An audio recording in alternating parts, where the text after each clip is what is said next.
राधे राधे महाराज जी, आपके पावन चरण कमलों में दासी का कोटि कोटि प्रणाम।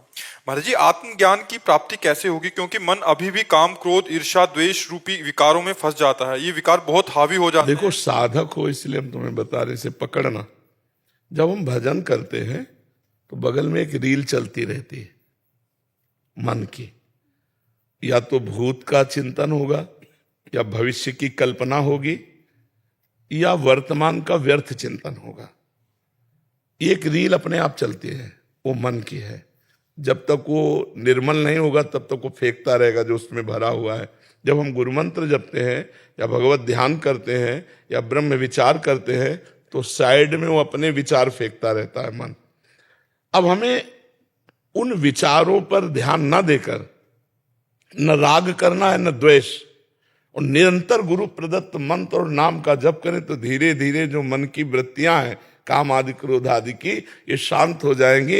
एकमात्र भगवदाकार वृत्ति रह जाएगी। वो रीलें खत्म हो गई। अब जो आप चला रहे हो वही मंत्र केवल चल रहा है, वही नाम चल रहा है। अब ये 50 वर्ष भी लग सकते हैं इसमें, और ये 5 महीने में भी हो सकता है। अब साधक की योग्यता है कि किस कोटि से वो तन्मयता धारण करता है चिंतन में। इसके लिए हमें किसी के आशीर्वाद की जरूरत नहीं है, इसके लिए हमको प्रयत्न की जरूरत है। जो हमें नाम मिला है, जो हमें उपासना मिली है, जो मंत्र मिला है, उसमें हम तन्मय हो और बहुत जल्दी मन को हम डिलीट करें। निर्मल करने के लिए जो उसकी असद वृत्तियां हैं, वो जब सद वृत्तियां हम जो जप रहे हैं ये उसमें भर रही हैं और असद वृत्तियां निकल रही, ऐसा चिंतन करो। न राग करो न द्वेष करो, उदासीन रहो, तो वृत्तियां नष्ट हो जाएंगी।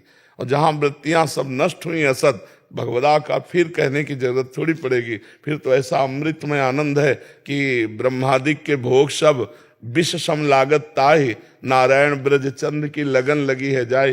वो फिर संसार के भोगों की तरफ नहीं। स्वात्मा रामम विषय मृग तृष्णाम भ्रमयति। आत्मा राम पुरुष कभी विषय मृग तृष्णा में भ्रमित नहीं होता।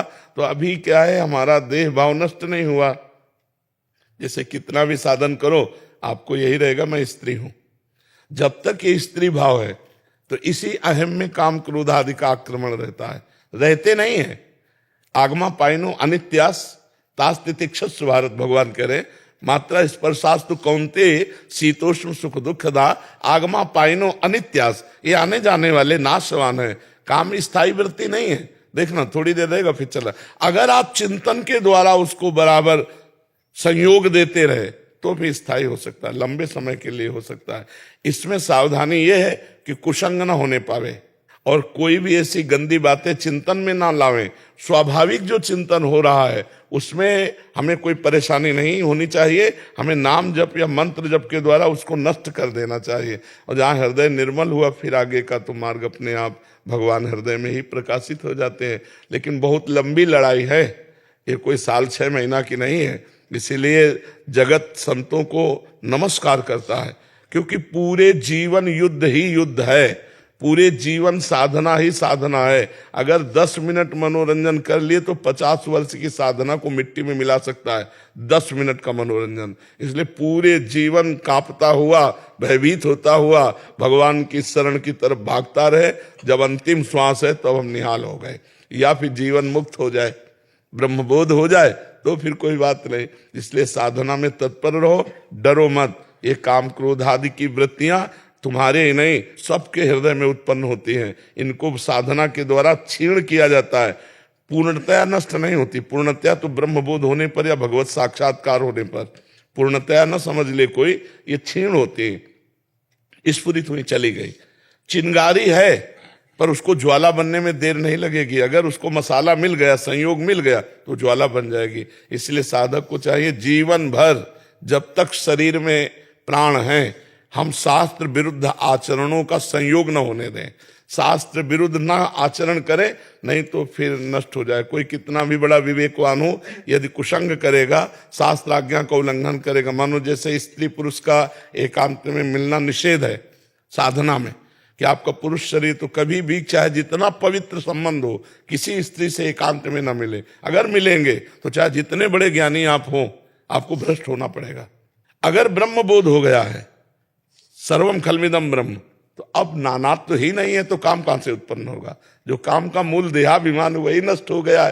पर ब्रह्मबोध कोई करोड़ों साधकों में एक होगा, लाखों में नहीं, करोड़ों लाखों में ज्ञान हो जाएगा अध्यात्म का, लेकिन ब्रह्मबोध होना, आत्मबोध, आत्मानुभूति, ये तो परोक्ष ज्ञान बहुत है। तो बहुत वाणी के द्वारा ज्ञान का उपदेश कर देना अलग, लेकिन हृदय में जब चोट लगती काम क्रोध की, फिर उससे जो व्यथित ना हो, सच्चा ज्ञानी वही है। यम ही ना व्यथयन्ते ते पुरुषम पुरुषर्षभ सम दुखा सुखाधीरम स्वमृतत्वाय कल्पते। जो मन की व्यथा को सह जाए। महाराज जी, मैं एक सच्चा संत बनना चाहती हूँ, एक सच्चे संत की क्या पहचान है? जो संसार का चिंतन छोड़ करके, संसार का संग छोड़कर एकमात्र भगवान के चिंतन में, वही संत है। जिसका अखंड भगवत चिंतन होता है वही संत है। देखो 3 रेखाएं रखी गई हैं संत के लिए, कंचन, कामिनी और कीर्ति। कंचन का मतलब रुपया में प्रीति होना, कामिनी का मतलब काम भाव में प्रीति होना, चाहे वो स्त्री शरीर हो चाहे पुरुष शरीर हो, और देह भाव की परम पुष्टता का स्वरूप है इसका मान, प्रतिष्ठा, यश, कीर्ति। इन तीनों को जो मिटा दे वही संत है। जो काम विजयी है, जिसमें किंचन मात्र धन के लिए लोभ वृत्ति नहीं, महत्व बुद्धि नहीं है, जैसे डस्टबिन में पड़ा हुआ कूड़ा, ऐसे ही रुपया। समलोष्टास्म कांचना, पत्थर का टुकड़ा, माटी का टुकड़ा, सोने का टुकड़ा उसके लिए बराबर है। जो मान अपमान, सुख दुख, लाभ हानि, निंदा स्तुति में समान भाव रखता है, जो निरंतर भगवत चिंतन परायण है, जो सहनशील है, जो सबके प्रति करुणा भाव करता है, जो किसी की अपेक्षा नहीं रखता, जो निर्वैर है, एक भी शत्रु जिसका विश्व में नहीं है, वो भगवत कृपा पात्र संत है। संतों के तो दिन भर गुण गाओ तो भी पूरा नहीं होगा। भगवान के चिंतन में हर मिनट व्यतीत हो, यही संतों का सहज स्वभाव। जैसे हम लोगों का सहज स्वभाव विषय चिंतन, ऐसे संतों का सहज स्वभाव है भगवत चिंतन। निरंतर तैल धारावत भगवान का चिंतन, और पाप आचरण बिल्कुल न रह जाए। प्रतिकूलस्य वर्जनम, जो शास्त्र प्रतिकूल, गुरु प्रतिकूल, भगवत प्रतिकूल है, उनका विसर्जनम, कठोर नियम पालन करते हुए उनका त्याग कर दे। सामने भोग उपस्थित है लेकिन मुझे नहीं भोगना। अब इस वेश में स्त्री शरीर है, बहुत बचा के रहना। ऐसी जगह रहो जहां अधिक सखियों का सानिध्य मिल जाए, कहीं ऐसा सानिध्य, और निरंतर भजन पारायण करके जीवन काट लो तो बहुत बड़ी बात है। और इच्छाएं जागृत होती रही, उनको पूरी करते रहे तो भगवत प्राप्ति कभी होगी नहीं, क्योंकि इच्छा त्यागी ही भगवत प्राप्ति होता है। भगवत प्राप्ति का स्वरूप क्या है? आशा ही परमम दुखम, नैरास्यम परमम सुखम। जो नैराश्य को प्राप्त हो जाए, जगत में कोई आशा नहीं रह गई। आशा एक राम जी से, दूजी आशा छोड़ दे, नाता एक राम जी से, दूजा नाता तोड़ दे, तो भगवत प्राप्ति सहज हो जाएगी।